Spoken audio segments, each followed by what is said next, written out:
performance special tonight. What stood out most to you about the win in Harden's debut?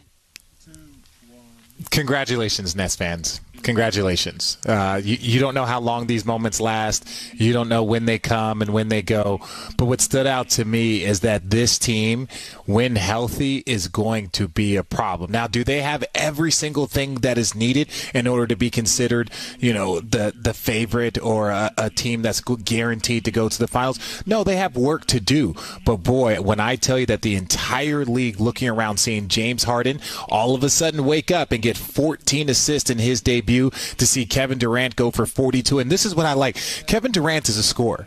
Kyrie Irving, even though he is a point guard, is also a scorer. But what you know with James Harden is that he has led the league in assists. So he knows how to get himself involved. He knows how to get his teammates involved. So when everyone's talking about, okay, well, who's going to handle the ball? Who's going to do this? I think James Harden really running that point and allowing Kyrie and KD to be just dominant scorers and him being the person that kind of navigates his game, I think that could be a real problem. Well, I mean, no question about it. And, Richard, I think that was one of the things that stood out most, right? First few possessions out of the gate, Harden was all about distributing, breaking down his performance tonight. As we take a look, Richard, what'd you see from James Harden?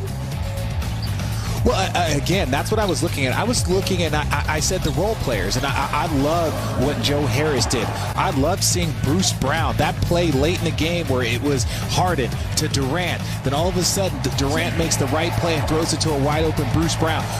Those are the guys that have to knock down shots when you look at championship teams. It's the Bruce Brown. It's the Joe Harris, because the stars are going to get attention. And with James Harden, Kyrie, these are guys that entire defenses, a team spends their entire practice and focus. How do we stop James Harden? How do we stop Kevin Durant?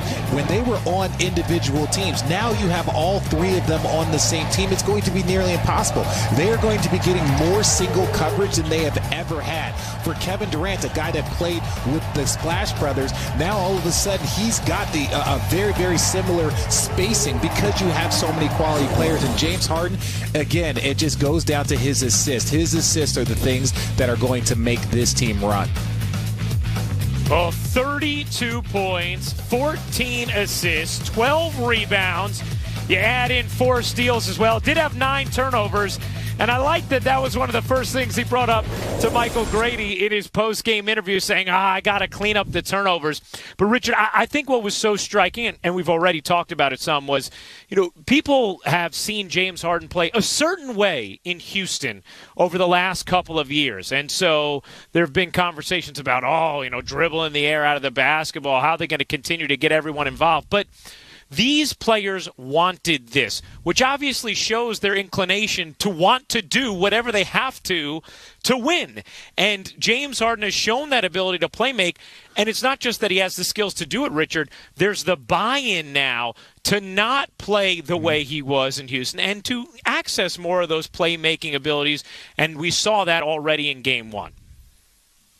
Ryan, I 100% agree with you. What you have to do is you have to look around the league sometimes. And James Harden has led the league in assists. And then as his team and the dynamic of his team started to change, he then started to be like, okay, well, I'm going to go and average 34 points a game. Look at a guy like LeBron James. You add Anthony Davis on his team, and what does he do? He goes and leads the league in assists at 10 a game. I really think that James Harden, even though we're in the very beginning of the season, could lead the league in assists if he chooses to play that way. And so when you ask James, what is your goal? Sometimes it's to be the leading scorer. Sometimes it's to be the MVP. These guys that are on this tier, when you talk about Kevin Durant and Kyrie Irving and James Harden and LeBron James, they can adjust their game. It's all a matter about what they want to do on the basketball floor. So if you tell James, James, we need you to average 25 and 10, or we need to average 26 and 11, he can go and do that, and pretty much with ease, especially with the arsenal around him. So I think this was a quick message to everyone on this team,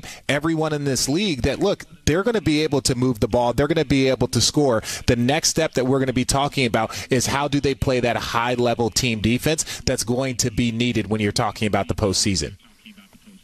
You know, Richard, during the game, I thought Sarah had a very poignant and simultaneously funny remark when she said, it feels like Kevin Durant is a veteran here now with all the attention on James Harden, the newcomer, and it sort of does, but you watch the performance tonight and you realize by FanDuel Sportsbook, Kevin Durant getting ready to go, spent 3 years playing with James Harden in Oklahoma City. Those two will be reunited for the first time since 2012 tonight. And are they in the starting lineup together? Oh, you bet they are.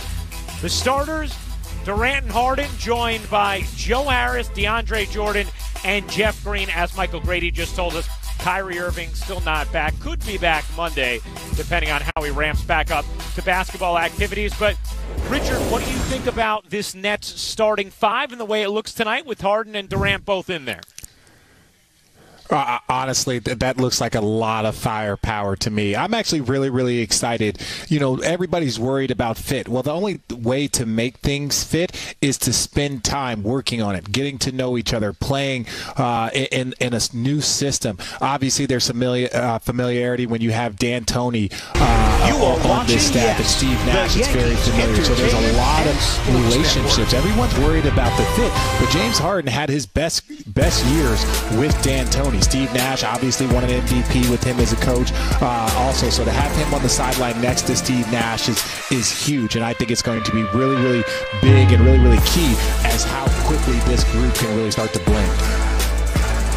Now, the Nets officially introduced James Harden yesterday, but it was actually just a little while ago when the deal became officially official with a little tweak. Became a 4-team trade. There was a little hiccup reportedly with Karis LeVert's physical, and so the Pacers ended up getting an additional second-round pick as well as some cash to complete this deal officially in time for James Harden to play tonight for the Brooklyn Nets. The man who orchestrated it all for Brooklyn and has brought them Durant, Irving, and Harden, Sean Marks, sat down one-on-one with our Michael Grady. All right, Sean, first things first. Is it now championship or bust in Brooklyn? The jersey is hanging. The kicks are ready. Great question. The Brooklyn I think we're going to own it. We're going to own the fact that we've built this team to go as far as we possibly can. We want to be the last team standing. That's reunited with Kevin Durant. For the first my guess time. is there's 5, 6, 7, 8 teams that all have those same realistic expectations as well. And we're obviously trying to continue to build this roster, build this organization up to have sustainable success. So, that's certainly the goal. Take us back. Do you remember when you had your very first conversation with the Rockets about James Harden? We're always checking in. My role and our front office's role is to always get the temperature of the league. So we're constantly checking in with a variety of different teams. I think on the James Harden front, we might have had a conversation maybe 2 or 3 weeks ago. Really was nothing to it, and I think this is where it really sped up over the last sort of 48 hours. Prior to the trade, when conversations were happening, very frequently. With conversations that you're having with, personnel, players, also what you were seeing out there on the floor, why did you feel the timing was right now to make this move? They're difficult decisions, and I'm not going to shy away from it. When you have to move the players that we did, and a huge thank you to Jared and Karis and Torian and Rhodey for all that they've done, for their time with the Nets, and they will be sorely missed without a doubt. So you have to weigh, everything that those guys brought, the fiber that they were a part of, and the fingerprints of this organization that they've all put all over here. And then also, you're saying, well, we have the opportunity here to add a franchise level talent in James Harden, who wants to be here, who wants to be part of this, who already has a pre-existing, relationship, with one of our star players. So, it's those are things, just to be quite frank, we couldn't shy away from it. And again, they met our organizational goals of where we want to be, over the next few years. Sean, you came to Brooklyn without any draft picks to work with and built the franchise to where it is right now. How much trepidation was there on giving away so many picks in this deal? Yeah, absolutely. We certainly think about that. We're weighing, the cost of doing business. And at the end of the day, I think I have utmost faith in our scouting department, our front office, who has shown in the past, the resilience and